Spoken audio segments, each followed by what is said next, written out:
በስመ አብ ወወልድ ወመንፈስ ቅዱስ አሐዱ አምላክ አሜን። እንኳን በሰኔ 4 ቀን ታስበውና ተከብረው ለሚውሉ ለቅዱሳን በዓላት በዚህችም ዕለት ሐራቅሊ ከሚባል ሀገር ቅዱስ አባት ዮሐንስ ያረፈበት የዕረፍቱ መታሰቢያ በዓል፣ ተጋዳይ የሆነች ቅድስት ሶፊያ በሰማዕትነት ያረፈችበት የዕረፍቷ መታሰቢያ በዓል፣ መልኪም ከሚባል ሀገር ቅዱስ ሳኑሲ በሰማዕትነት ያረፈበት የዕረፍቱ መታሰቢያ በዓል፣ የአርቃዲዎስ የዲሞናስያ የአሞኒና የሚናስ የገድላቸው ፍጻሜ የሆነበት ዕለት በሰላም አደረሳችሁ አደረሰን።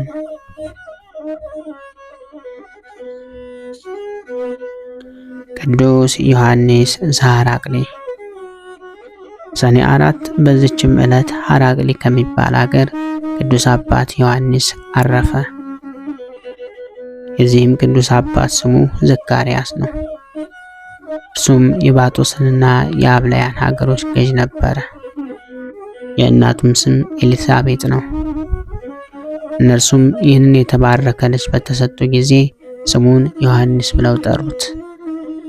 እርሱ ከአባትና ከእናቱ ጀምሮ ከመጥምቀ አምላክ ዮሐንስ ጋር በስም አንድ ሆኗልና በተግሣጽና በፈሪሃ እግዚአብሔር አሳደጉት። የቤተ ክርስቲያን መጻሕፍትን ሂሳቦችንና ጥበቦችን ሁሉ አስተማሩት። እናቱም በዘመኗ ሁሉ ከእግዚአብሔር መንገድ እንዳይወጣ ታማጽነው ነበር። አባቱም እንዲሁ ይመክረውና ያስተምረው ነበር። ከዚያም አባቱ ከሞት በኋላ የ20 ዓመት ልጅ ሲሆን መስፍን ሆነ። የጳንጦስና የሐራቅሊ ሌሎችንም አገሮች ሁሉ ተገዙለት። እንዲሁም እያለ የመልአክ አምሳል ሰይጣን ታየው። እንዲህም አለው፣ አንተ ትነግስ ዘንድ ወደ አንጾኪያ ሄደ የንጉሥ ኑማርያሶን ልጅ አግባ ብሎ ጌታ አዞሃል አለው። ቅዱስም በውኑ ይህ መልአክ ነውን? ግን ከአፉ የእግዚአብሔር ስም ከሰማው አንጾኪያ ሄዳለሁ አለ። ከዚያም በኋላ ወደ አንጾኪያ ከተማ ሄደ። ንጉሥ ቴዎቅልጥያኖስንም ተገናኘው። ንጉሡም ባየው ጊዜ አከበረው፣ እጅግም ወደደው። በማግስቱም በምሳ ላይ ከእርሱ ጋር እያለ ከሃዲ ቴዎቅልጥያኖስ አጵሎንን ያመጡ ዘንድ አዘዘ። ያንንም ጣዖት ባመጡት ጊዜ ቅዱስ ዮሐንስ አይቶ አቃለለው። ስለዚህም ሥራ ንጉሡን ረገመው፣ ሰደበው። ንጉሥ ቴዎቅልጥያኖስም ቅዱስ ዮሐንስ ያደረገውን ባየ ጊዜ እጅግ ተቆጥቶ በእስር ቤት አሰረው። በእስር ቤትም ሳለ ክብር ይግባውና ጌታችን በብርሃን ሰረገላ ላይ ሆኖ ታየው። ከእርሱ ጋር መላእክት አሉ። ይዞም ሳመው፣ ብዙዎች ቃል ኪዳኖችንም ሰጠው።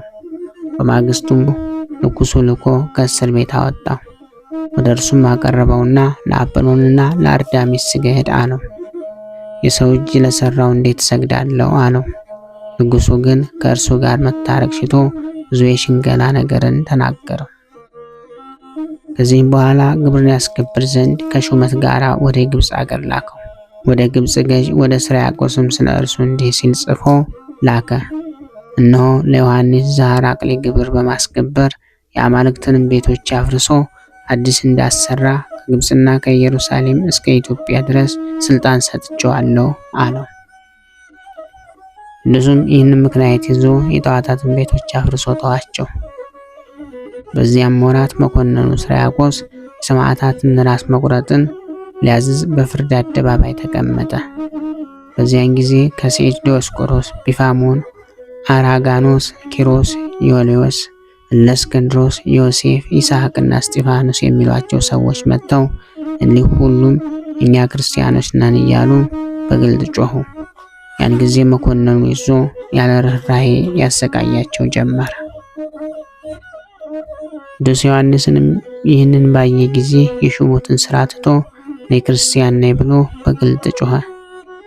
መኮንኑንም ተቆጥቶ በእግር ብረት እንዲያስሩትና ወደ እንድና ሀገር ወደ መኮንኑ አርያኖስ እንዲወስዱ ታዘዘ። እርሱም ስለሆነው ሁሉ መረመረው። ከቃሉ መልስም የተነሳ ተቆጣ። በባላ እንጨት ላይ ሰቀለው፣ በመንኮራኩርም አጣበቀው። እንዲፈጩትም ከዚያም ከባላው አውርደው ስጋው እስኪቀልጥ ሆዱ ላይና ራሱ ላይ በቀጭኔ እንዲደበድቡ ታዘዘ። ምድሪቱም በደሙ ተመላች። ከዚያም ወደ እስር ቤት አስገቡት። ከጥቂት ቀናት በኋላ በማረጃ ቢላዋ ቆዳውን ገፈው ቁስሉን በማቅ ያሹት ዘንድ ዳግመኛም አመድ ጎዝጉዘው በላዩ የእሳት ፍም ከጎኑ በታች አድርገው በላዩ እንዳስተኙ ታዘዘ። እንዲሁም አደረጉበት። ሁለተኛም በእሳት የጋሉ የብረት ችንካሮችን አምጥተው በፊቱ ላይ በጆሮዎቹም ላይ እንዲያኖሯቸው አዘዘ። እንዲህም አድርገው ከወህኒ ቤት ጨመሩት። በዚያችም ሌሊት የእግዚአብሔር መልአክ ተገልጾለት ሰላምታ ሰጥቶ አጸናው። በማግስቱም ከወህኒ ቤት አውጥተው በጋሉ ብረት ዘንጎች ይደበድቡት ጀመር። ከዚያም በኋላ ግንባሩን ወደ ምድር ደፍተው እጆቹንና እግሮችን ከፈረስ ጭራ ላይ በገመድ አሰሩ። ከዚህ በኋላ ባለ ሰይፍ መጥቶ እግሮቹን፣ እጆቹን፣ ራሱን ቆረጠ። እንዲህም የምስክርነት ተጋድሎውን ፈጽሞ የድል አክሊልን ተቀበለ። በዚህ ዕለት ታስባና ተከብራ የምትውለው ቅድስት እናታችን ቅድስት ሶፊያ ሰማዕት ናት። በዚህች ዕለት በከሃዲው ዲዮቅልጥያኖስ ዘመን ተጋዳይ የሆነች የቅድስት ሶፊያ አንገቷን በመቁረጥ በሰማዕትነት አረፈች። የዚህች ቅድስት ወላጆቿ ክርስቲያን ነበሩ። በወለዷት ጊዜም በመልካም ማስተዳደግ እግዚአብሔርን በመፍራት የቤተ ክርስቲያንን መጻሕፍት የአባቶቻችንም ሐዋርያትን ሕግና ሥርዓት ሁሉ እያስተማሩ አሳደጓት። ከዚህ በኋላም ባደገች ጊዜ ወላጆቿ ለአንድ መስፍን ልጅ ሊያጋቧት ፈለጉ። ቅድስቲቱም ይህንን በመንፈስ ቅዱስ አውቃ ከተቀመጠችበት ተነስታ ፊቷን ወደ ምስራቅ መልሳ 100 ስግደትን ሰገደች። ቆማም ረጅም ጸሎትን ጸለየች። በጸሎታም ውስጥ እንዲህ አለች። የክብር ባለቤት የሕያው እግዚአብሔር ልጅ ጌታ ኢየሱስ ክርስቶስ ሆይ ወደ አንተ የምደርስባት የከበረችና የቀናች መንገድህን ለእኔ ለባሪያ ለሶፊያ ምራኝ። ወደ ጥፋት በሚወስድ በጠማማ መንገድ እንድንከራተት አትተወኝ። የሚጠፋውንም ዓለም ያስብ ዘንድ ልቤን አትተው። ወላጆቼ በሚመክሩብኝ በረከሰ በሥጋ ፍትወት ውስጥ የኃጢአት ባሪያ እንዲሆን አቤቱ አትተወኝ። የከበደ የዓለማዊ ፍላጎት ሸክምን ተሸካሚ አታድርገኝ። ቀላልና ልዝብ የሆነ ቀንበርን ይሸከም ዘንድ ትከሻዬን ዘንበል አድርገው እንጂ አለች። ጸሎታንም ከፈጸመች በኋላ በአልጋዋ ላይ ተቀመጠች። ጥቂትም ቆይታ እንዲህ የሚል ሐሳብ መጣባት። ተነስቼ በስውር ልውጣ፣ ወደ ሩቅም አገር ሄጄ ከበረሃ ውስጥ ገብቼ ለልዑል አምላክ ላገልግል የሚል። ከዚህ በኋላ ወላጆቿ የሰጧትን የምታገለግላትን ብላቴናዋን ጠራች። ወይን አምጥታ እንድታጠጣትም አዘዘቻት። ባመጣችላትም ጊዜ እርሷ ጥቂት ቀምሳ ያመጣችውን ወይን እስቲያልቅ ትጠጣ ዘንድ ብላቴናዋን አዘዘቻት። ከስካርም የተነሳ ልቧ በተሰለመ ጊዜ ልብስሽን አምጪ፣ የኔንም ልብሱ ሰጂ አለቻትና ሰጠቻት። የወይኑ ስካር አእምሮዋን ነስቷታልና ተኛ አለቻት። በላይዋም እንቅልፍ በከበዳት ጊዜ ማንም ሳያያት ቅድስት ሶፊያ በስውር ወጣች፣ ከወላጆቿ ማደሪያ የራቀ ነበርና።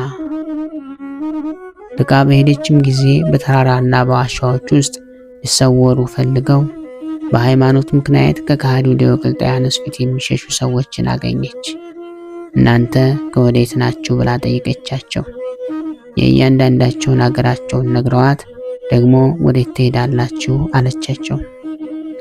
እነርሱም ስለ ሃይማኖት ከዲዮቅልጥያኖስ የሆነው ሁሉ ነገሯት። ይቺ መንገድ ወደ ዲዮቅልጥያኖስ ታደርሰኛለችን አለቻቸው። አዎን ታደርስሻለች አሏት። ከዚያም ጥቂት ተጉዛ ቆማ ረጅም ጸሎትን ጸለየች። ወደ ዲዮቅልጥያኖስም ደርሳ ክብር ይግባውና ክርስቶስን የምታመልክ ክርስቲያን እንደሆነች በፊቱ ታመነች። ዲዮቅልጥያኖስም የክብር ባለቤት የሆነ የክርስቶስ ስም በሰማ ጊዜ ቁጣን ተመላ። ወደ እርሱም እንዳቀርቧት አዘዘ። በቀረበችም ጊዜ ለአጵሎን ስገጂ አላት። የሰው እጅ ለሰራው ለረከሱ የአጋንንት ማደሪያ ለሆነው እንዴት ሰግዳለሁ አለችው። ይህንንም ከእርሷ በሰማ ጊዜ እጅግ ተቆጣ። ከብረት በተሰራ ጅራፍም እንዲገርፏት አዘዘ። ሁለተኛም በአንገቷ ከባድ ድንጋይ አስረው ስጋዋ ተቆራርጦ እስቲወድቅ ድረስ በከተማው ጥጋጥግ እንዲጎትቷት አዘዘ። ይህንንም አድርገው ወደ ወህኒ ቤት አስገቧት። በማግስቱም ያመጧት ዘንድ አዘዘ። በመጣችም ጊዜ በክፉ አሟሟት እንዳትሞቺ ለአጵሎን ሰዊ አላት። እርሷም ክፉ ሞት ስላንተ ነው፣ የእኔስ ካንተ የሚገኘው ሞት በፈጣሪ ዘንድ ሕይወት ነው አለችው። እርሱም ከገደልኩሽ በኋላ ድነሽ ትነሻለሽን አላት። አንተ ሰነፍ የኔን ተወውና ላንተም የኔን ትንሣኤ አለ አለችው። ይህንንም በሰማ ጊዜ አጥንቶቿ ሁሉ እስኪሰበሩ በብረት በትሮች እንዲደበድቧት አዘዘ። ይህንንም ሁሉ አደረጉባት። ዳግመኛም በብረት አልጋ ላይ አስተኝተው ከበታቿ እሳትን እንዲያነዱ አዘዘ። ቀኑ በመሸ ጊዜ ወደ ወህኒ ቤት እንዲያስገቧት አዘዘ። በዚያችም ሌሊት የመላእክት አለቃ ቅዱስ ገብርኤል መጥቶ ገላዋን በመዳሰስ አዳናት። በማግስቱም ያመጧት ዘንድ አዘዘ። እርሷም ምንም ሕመም እንዳላገኛት ሆና በእግሯ መጣች። ከመታጠቢያ ቤት ታጥባና ተቀብታ የወጣች ትመስል ነበር። ንጉሱም ደህንነቷን አይቶ አደነቀ። የዚችን ክርስቲያን ሴት የስራዋን ጽናት እዩ፣ ትናንት በእሳት አሰቃይተናት ነበር፣ ዛሬ ድናለች አለ። እርሷም ስራዬንስ አላውቅም፣ ነገር ግን ፈጣሪ ስራዬን የሚሽር ነው አለችው። ከዚህም በኋላ እሺ ያሰኛት ዘንድ ሊሸነግላት ጀመረ። እምቢ ባለችውም ጊዜ ራሷን በሰይፍ ይቆርጡ ዘንድ አዘዘ። ቆርጧትም ይዘዋት ሲሄዱ ክብር ይግባውና ጌታችን ተገለጸላት። ብዙ ቃል ኪዳኖችንም ሰጣት። በማይታበይ ቃሉም መታሰቢያሽን የሚያደርገውን ሁሉ በስምሽም የሚመጸውተውን የገድልሽንም መጽሐፍት የሚጽፈውን ሁሉ እቀበለዋለሁ፣ መንግሥተ ሰማያትን አወርሰዋለሁ አላት። ከዚህም በኋላ አንገቷን በሰይፍ ቆረጡ። በጌታችንም ዘንድ የድል አክሊልን ተቀበለች። በዚህ ዕለት ታስቦና ተከብሮ የሚውለው ሌላው ቅዱስ አባታችን ቅዱስ ሳኑሲ ሰማዕት ነው። በዚች ቀን በሊኪም ከሚባል አገር ሳኑሲ በሰማዕትነት ሞተ። ይህ ቅዱስ በልጅነቱ የአባቱን በጎች ሲጠብቅ ምሳውን ለእረኞች ሰጥቶ እሱ ሁልጊዜ እስከ ማታ ይጾም ነበረ። ዘመዶቹም የሚሰራውን አያውቁም ነበር። የታመሙ በሽተኞችንም ይጎበኛቸው ነበር።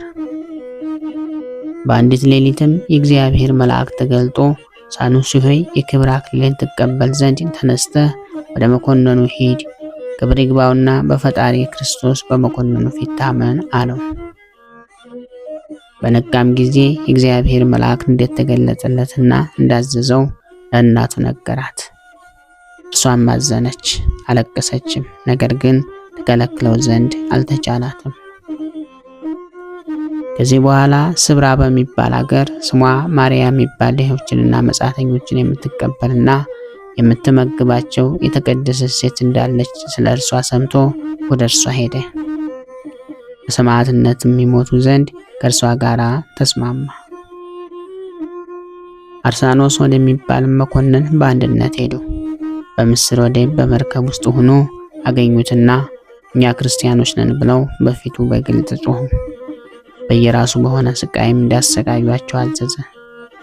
ቅድስት ማርያምም በስቃዩ ውስጥ ሳለች ነፍሷን አሳልፋ ሰጠች። የሰማዕትነትንም አክሊል ተቀበለች። ቅዱስ ሳኑሲ ግን ክብር ይግባውና በላዩ ባደረው በጌታችን በኢየሱስ ክርስቶስ ኃይል የሚታገስና የሚጸና ሆነ። መኮንኑም ማሰቃየቱን በሰለቸው ጊዜ ወደ እንድናው መኮንን ከብዙዎች እስረኞች ሰማዕታት ጋር አላከው። እርሱም ያሰቃየው ጀመር። ተረከዙንም ሰንጥቀው ገመድ አግብተው በከተማው ውስጥ እንዲጎትቱ ታዘዘ። እንዳዘዛቸውም አደረገ፣ ግን ምንም ጉዳት አልደረሰበትም። ሁለተኛም ስራየኛ አመጣለትና መርዝ በተመላ ጽዋ ስራዩን አድርጎ ጠጣ ብሎ አዘዘው። ቅዱስም በላዩ በመስቀል ምልክት አማትቦ ጠጣ። ምንም ጉዳት ሳይደርስበት ቀረ። ከማሰቃየትም በደከመ ጊዜ ራሱን በሰይፍ እንዲቆርጡ ታዘዘና የከበረች ራሱን ቆረጡት። የድል አክሊልንም ተቀበለ። መስሪውም አምኖ በሰማዕትነት ሞተ። የሰማዕትነትንም አክሊል ተቀበለ። በዚህ ዕለት ታስቦና ተከብሮ የሚውለው ሌላው ቅዱስ አባታችን ቅዱስ አርቃዲዮስና ባልንጀሮቹ ናቸው። በዚች ቀን የአርቃዲዮስ እና የእህቱ የዲሞናስያ የግብፃውያን የአሞንና የሚናሴ ንጉሥ ዲዮቅልጥያኖስ ጭፍሮችንም የገደላቸው ፍጻሜ ሆነ። እሊህም ቅዱሳን በእሳት ምድጃ ውስጥ ከአባ ብሶይ ጋር በጨመሯቸው ጊዜ የመላእክት አለቃ ቅዱስ ገብርኤል መጥቶ ከነበልባሉ መካከል አወጣቸው። ወደ ንጉሱም ደርሰው ረገሙት፣ እንዲህም አሉት፣ የምስክርን ሞት ፍጻሜያችንን የማትጽፍ ከዕለት ወደ ዕለት ለምን ትከፋለህ? አሉት። ንጉሱም ሰምቶ ተቆጣ። ራሶቻቸውንም በሰይፍ እንዲቆርጡና ስጋቸውንም በእሳት እንዳቃጥሉ አዘዘ።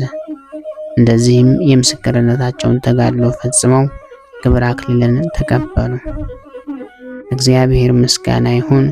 ያንም በቅዱሳኑ ሰማዕታት ጸሎት ይማረን፣ በረከታቸውም ትድረሰን ለዘላለሙ አሜን። ክብር ምስጋና ይሁን አንድ አምላክ ለሚሆን ለአብ ለወልድ ለመንፈስ ቅዱስ ስም እስከ ዘላለሙ አሜን። ወስብሐት ለእግዚአብሔር ወለወላዲቱ ድንግል ወለመስቀሉ ክቡር። ይቆየን።